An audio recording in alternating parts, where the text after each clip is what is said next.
Hi, I'm Don Stegall from RCFieldBox.com and RC Pro, the pylon racing organization.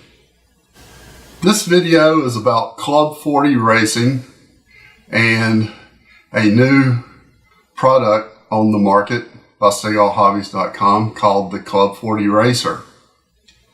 The Club 40 Racer is a laser cut kit.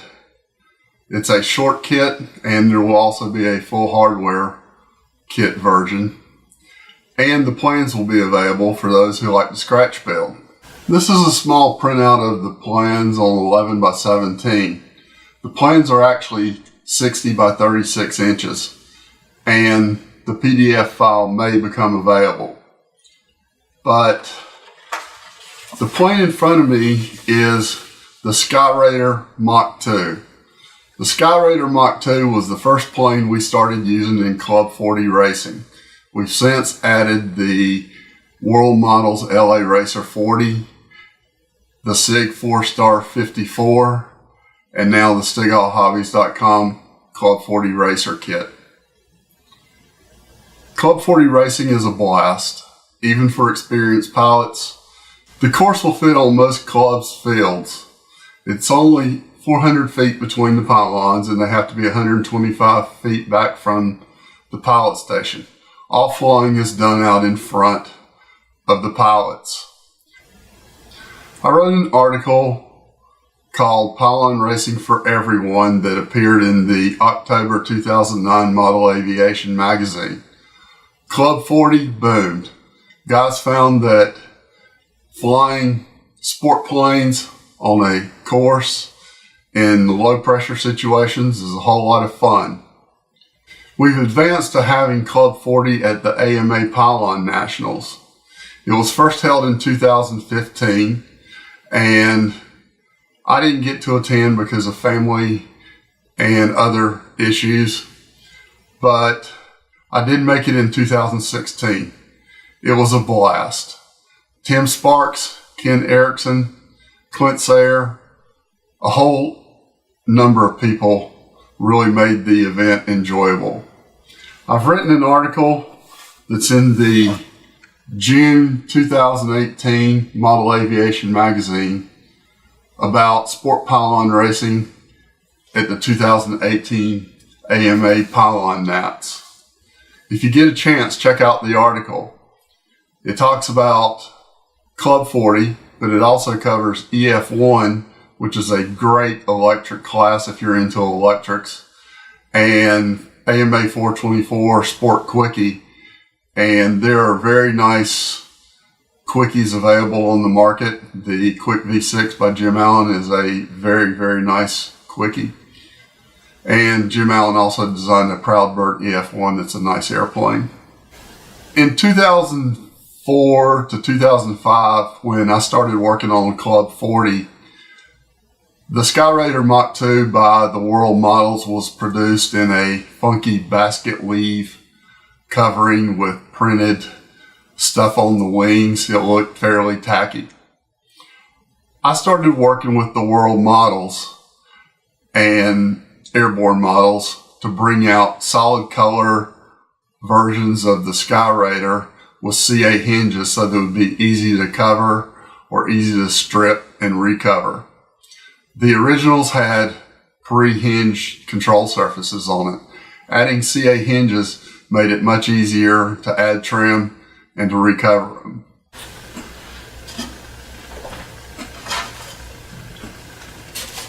This and this are pieces from the very first solid color Skyraider Mach 2 to ever be shipped by Airborne Models. I flew it for several years. My son was involved in a midair that wasn't his fault. He got yelled at, which don't do that to people at pylon races, especially young kids that are trying to participate, and especially when it's not their fault. After the World Models started producing the Skyraider in solid white and solid yellow, they were quite popular. Then they added solid orange and solid red. and those colors proved to be extremely popular, especially the red. We actually even got an arc produced, and this was one of the arcs, and I covered it with transparent covering so you can see it in the bones. This plane has never been flown. It will possibly get flown this year, maybe not, because it's kind of my display model at this point. But people like the arcs. The problem was people don't understand that when model airplanes are shipped from China or overseas, over the seas, the containers get moisture in them. When the airplanes aren't covered, they tend to warp. The Skyraider Mach 2s mostly came in unscathed, but I did have some people that got warped ones and I had to replace them. So no more arcs are being produced. At one point, I had over 55 Skyraiders alone in stock. That's how booming Club 40 was. I was selling a lot of them locally, but I was also shipping a whole lot of them all over the country.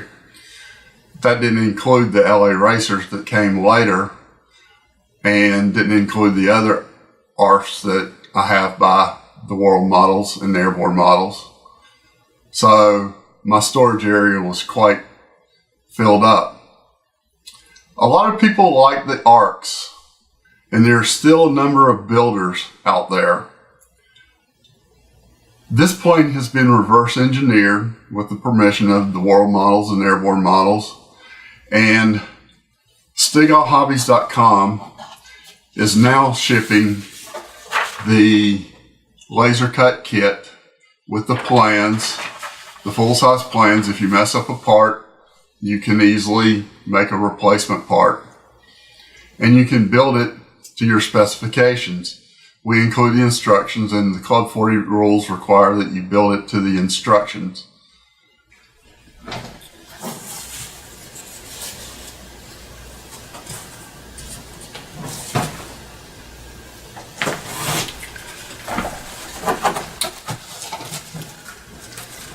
This is the fuselage kit for the Club 40 Racer. This is a part that fits on the bottom. Here you have a couple of formers. This is the top. One of the cool things that's been added is this hatch. A few years ago, the world models revised the LA Racer 40 and added a battery tank hatch. At that point, I started working on Club 40 Electric, and the rules will be published by June 1st.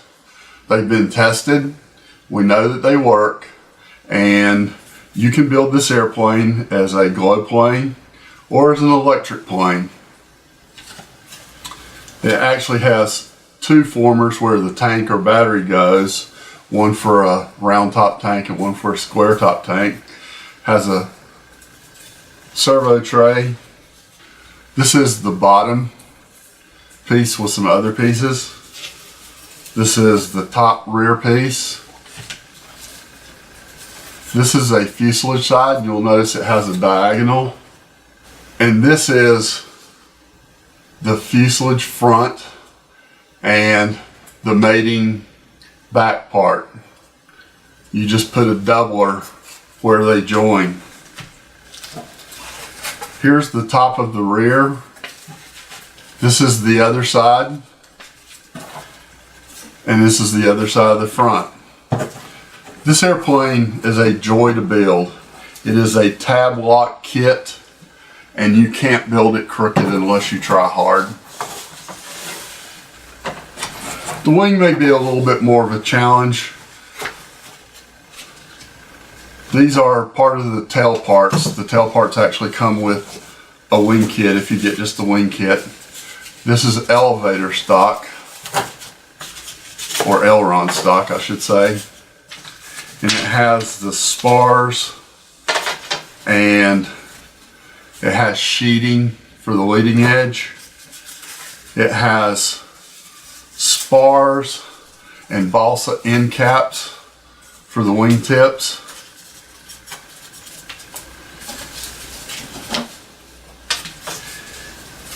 It has laser cut shear webs. It has a couple of wing supports to support the wing while you're building it. And it has parts for the tail on this sheet. And here we have a sheet of ribs.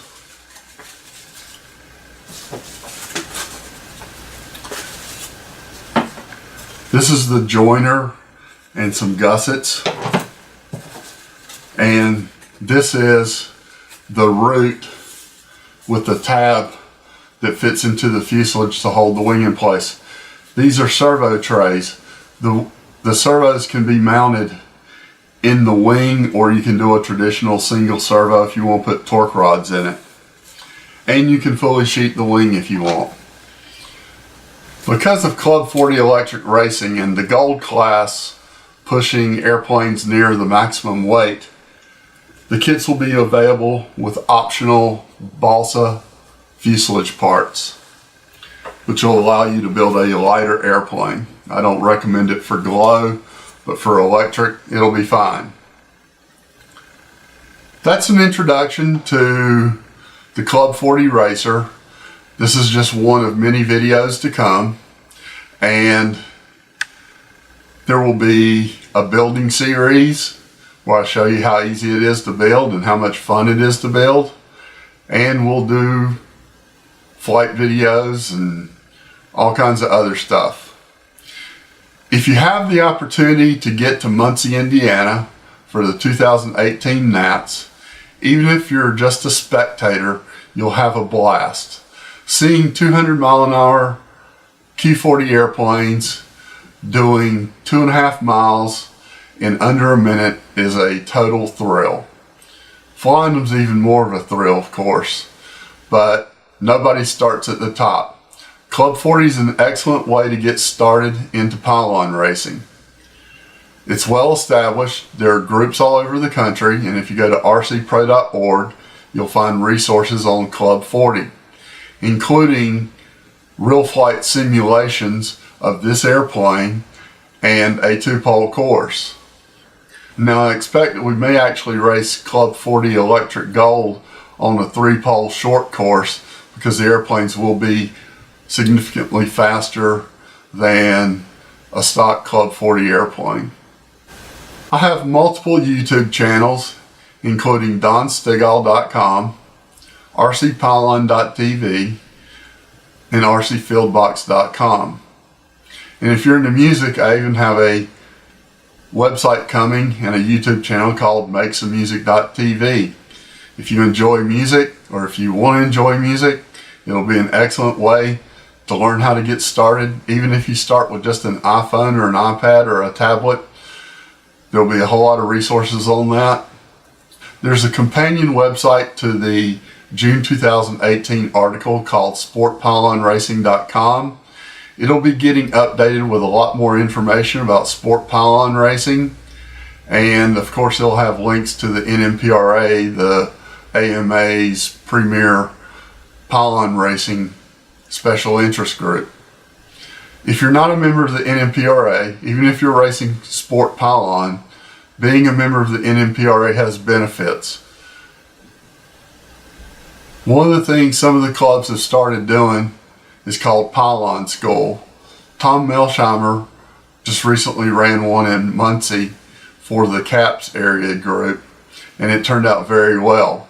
In 2005 through 2007, I had what I called pylon parties on the field behind my house. I have a 10-acre field and almost a 1,000-foot runway, and plenty of room for the 2-pole course, even enough room for the AMA 424 short course. I plan to have races this fall on my field. They will be all electric races. There will be EF1, Club 40 Electric, and Club Wingman. Club Wingman uses a slightly smaller version of the Skyraider called the Wingman 2.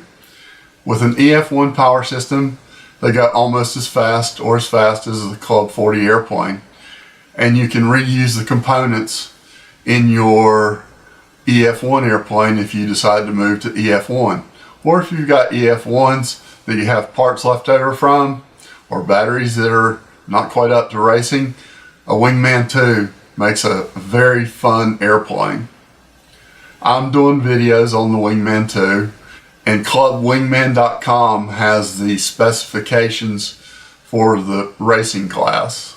So please visit ClubWingman.com. Thanks for watching. I hope you get into pylon racing. Hope we'll see you at the Nats. I hope I get to go.